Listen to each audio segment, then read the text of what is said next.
I'm fighting for. That's my own sister. Muangalie vile mrembo. Hakuwa na mtoto hata mmoja. Hakuwa mezaa. Hakuacha hata mtoto mmoja. My sister alikuwa na Range Rover ile mpya latest.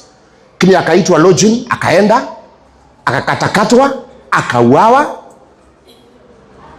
Juzi nilikuwa naambia Sky wangu, tabia zako hazina tofauti na my sister. Please change. Please my daughter. I don't want to lose you at a tender age. Nataka kukuona forever katika maisha yangu. Nataka kukuona. Maana mimi ndio nimekuzaa. Siwezi kutakia mabaya. Na ndio maana kupeleka shule ya bei kali. Ndio maana nang'ang'ana na hiyo shule. Na make sure nimelipa school fees. Na hiyo pesa ningefanyia kitu kingine. I'm not a selfish father. If I'm a selfish father, matendo yangu ingeonesha. But I'm not. Huyo mtoto ile simu anatumia ni simu ya 160,000. Ile nimemnunulia anatumia. Nguo zenye anavaa, whatever anafanya under my care. Lakini angalia picha ya sister yangu. A very pretty girl, very beautiful girl. The life was cut short. Waangalia. Hata hii kanisa hakuna msichana mrembo kama huyu. Tuongee ukweli. Kuna mtu anafika hii level? But sasa ako wapi? Alizikwa? Ni Mungu alimuua? Ni mwanadamu? Tafadhali. Huyu mwenye alimuua alisikia huyu ni sister Akanyari. Wananipigia simu saa 6 usiku, kuniitisha 1200, 1300, nilikuta ma message, mimi nimengorota. Mwenye alimuhijack watoe pesa katika mifuko yake. Unfortunately, mama alikuwa amelala, akipigiwa simu aiende through. Mimi nilikuwa nimelala, nikipigiwa simu aiende through. Akaoa saa 6. Mwenye alimuua na kwa nyumba akafunga na kufuli. Kwa hivyo Sky anaitwa nani? Wahu Starlet aling'ang'ana akaja mpaka kwa gate, kwa mlango, akajaribu kufungua akakuta kuna kufuli. Kwa hivyo kama kifuli haingekuwa, pengine roho yake ingeokolewa. Mama halalangi. Mama ana pressure. Analia kila siku mama yangu. Aikumbuka mtoto wake. Mama ya Betty Bayo halali. Ananipigia simu usiku, ananiambia Kanyari, umechukua watoto? Mama ya Betty Bayo. Kila siku. The mother to Betty Bayo. Na watu wa social media, mimi nashangaa sana. Mnapiga mama kama huyo wa Betty Bayo, na ni mama mzee. Mama wa miaka 80 something. Yeye ndiye akona uchungu ya kuluzi mtoto wake kuliko wananchi wa Kenya.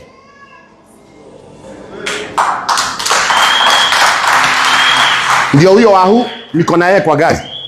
Si unaniona na yeye? Mimi ndio na drive gari huko. Tuko tumetoka Machakos. Tuko tumeenda crusade kubwa sana huko. Mimi ndio na drive na yeye ako hapa. Tulia na yeye hiyo crusade. Alikuwa Mboni, alikuwa analala kwa shule. Tukahubiria watu. Mwanaume mwingine akajitokeza from nowhere. Na mimi naambia wanawake, hao wanaume mnaona wanavaa vizuri, wanavaa jeans. Wanaume wa jeans. Na wanaume wanajipaka mkorogo. Na wanaume ambaye mnawasaidia. Wewe mwanamke uko na ujinga, hata mimi nashangaa. Unalipia mwanaume nyumba. Na unamlipia sijui kukula chakula. Kwani umerukwa na kichwa? Hao ndio wanauaga watu. Huyu mwanaume alikuwa ameoa Betty Bayo. Huko anaishi Amerika. Hata hana nyumba. Alikuwa anaishi kwa lori, ndani ya lori. Hana nyumba. Yeye kazi yake ni kuendesha maroli ya Amerika. Ni dereva. Alidanganyilia Betty Bayo. Betty Bayo akauza nyumba yake. Wakakula hiyo pesa yote. Ile walikula hiyo pesa wakamaliza. Alimdanganyilia wakakula hiyo pesa. Ndio huyo mama Betty Bayo. Betty Bayo ndio huyo. Huyu mama haamini, halali uzingizi. Hiyo nyumba huyu mama anakaa alijengewa na Betty Bayo.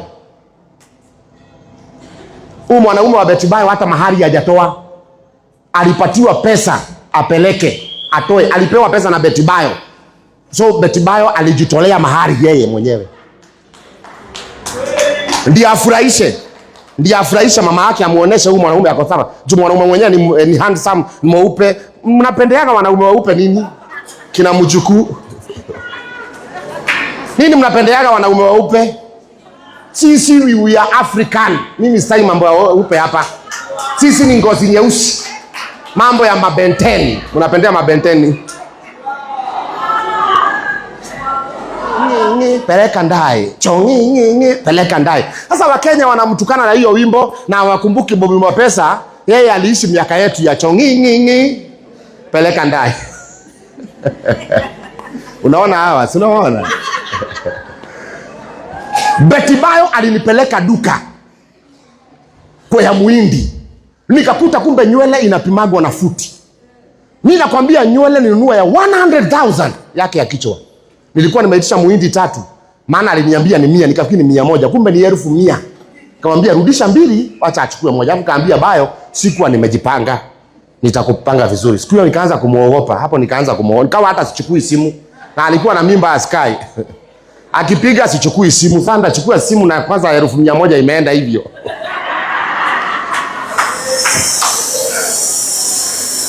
I'm telling you the truth. Betty Bayo alizaa Sky. Nikiwa hata sichukuagi simu, naogopa kuchukua simu. Maana Bayo akiniambia ni out. Kwanza kuna siku aliniambia twende, akaniambia twende Thailand. Tukaenda Thailand. Kwenda Thailand aliniambia siku nilikuwa na kanisa kubwa sana hiyo miaka. Akaniambia twende Thailand, tukaenda Thailand. Nikamwambia tunakaa muda gani? Akaniambia tutakaa tu wiki moja turudi. Kufika huko kumbe visa inasema nikae miezi 2. Nakwambia nilikaa Thailand miezi 2 nikiwa simuongelesha, ni hasira juu kanisa imejaa. Mimi nafikiria vile nitarudi huku tufanye biashara, yeye anafikiria vile utakaa huko. Si mimi nikakuta huko kwa hiyo hoteli kuna kila kitu. Kuna pombe, kuna chakula, kwa hoteli kuko na kila kitu. Si mimi nilikuwa naitisha kila kitu. Mimi nikafikiria ni kukula, nikakunywa kila kitu yenye nakunywangwa. Mimi nakwambia siku ya kutoka nilihesabiwa bill nikasia kuanguka. Kumbe mimi nilikuwa nafikiria sitalipishwa. Nafikiri wacha kusema wasichana ni gold digger, enda kwa level yako. Wacha kusema wasichana ni gold digger, enda kwa level. Kama hauna pesa enda kwa mafua. Ama uone marafiki zangu wale, kuna wasichana marafiki zangu wametoka pande ya Getuamba pale. Watakuchorea kasichana kamoja huko katika ambao hawana shida kamoja. Na wewe ukuwa mdosi, enda kwa level yako. Mtu akikuitisha 1,000,000 usikasirike. Umefika hiyo level. 200,000 usikasirike.